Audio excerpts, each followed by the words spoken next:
So you're curious about Asperger syndrome and want to know if you're on the autism spectrum? Well, stick around in this video. I'm going over some of the key aspects of someone on the autism spectrum who would possibly be diagnosed with Asperger syndrome. Let's get into it. Guys, what's going on? My name is Dan. I have a diagnosis of Asperger syndrome, ADHD, and I make videos like this every single week. So if you're new around here and you want to learn more and not miss out a video, make sure to hit the subscribe button by clicking the notification bell and follow this page for more videos. Guys, what is going on? Yeah, Asperger syndrome. I know it's a term that people don't typically use anymore because back in 2013, the DSM-5, which is like the American Health Association's kind of like guidebook for doing stuff, they kind of threw out the name Asperger syndrome and changed it all to ASD, which is just autism spectrum disorder. But just as an umbrella term, it does work very well, just ASD.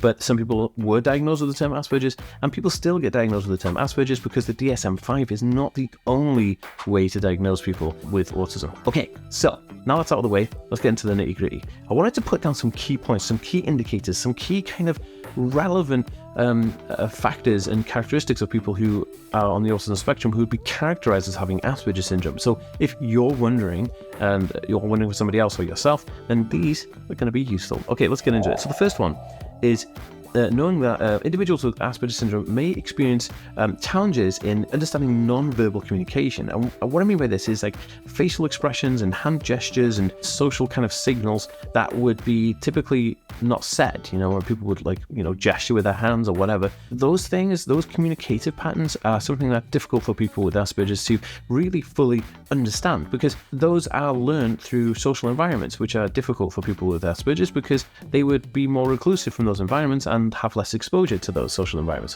which is really interesting because when you're thinking about somebody who is autistic and they don't make eye contact, they're not looking at the frame of the person, they're looking around the frame of the person, so they're going to miss out on gestures, so they're going to have a harder time picking those things up and learning. But it doesn't mean that they can't ever learn those things, it just means that they'll struggle with those things, if you get what I mean.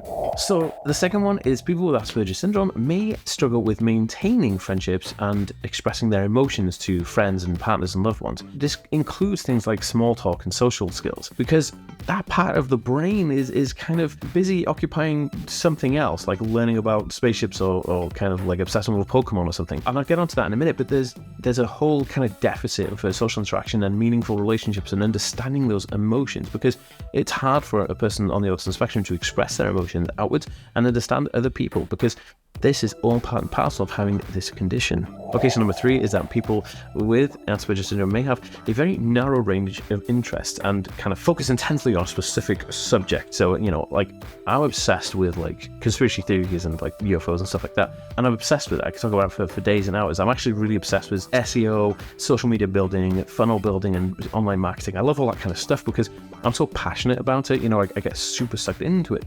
And this is, you know, no different from anybody else on the autism spectrum who is diagnosed with Asperger syndrome, because I don't know what the reason for this is, but there's a passion for something that is very specifically niche. Like I knew a guy who was obsessed with Marilyn Monroe and like just loved everything Marilyn Monroe did, knew everything about her life, even went to her house, flew out to see her house where she was buried and all this kind of stuff. Really interesting, but very important to him and the things that he wanted to do in life and the things that he was interested in. So it's kind of like having a hobby or an interest, but being intensely super focused on that, like nothing else comes close. You know, your whole room becomes this like shrine to the thing you're into.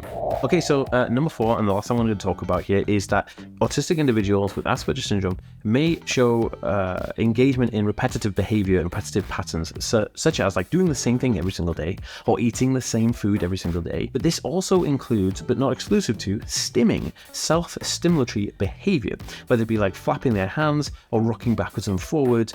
And all those repetitive behaviors are ways of self-soothing and are very, very prevalent in Asperger syndrome. Now guys, if this sounds like you, drop me a comment down below and let me know. I'd love to have a discussion. Give this video a thumbs up if you enjoyed it, and I'll see you in the next one. Peace.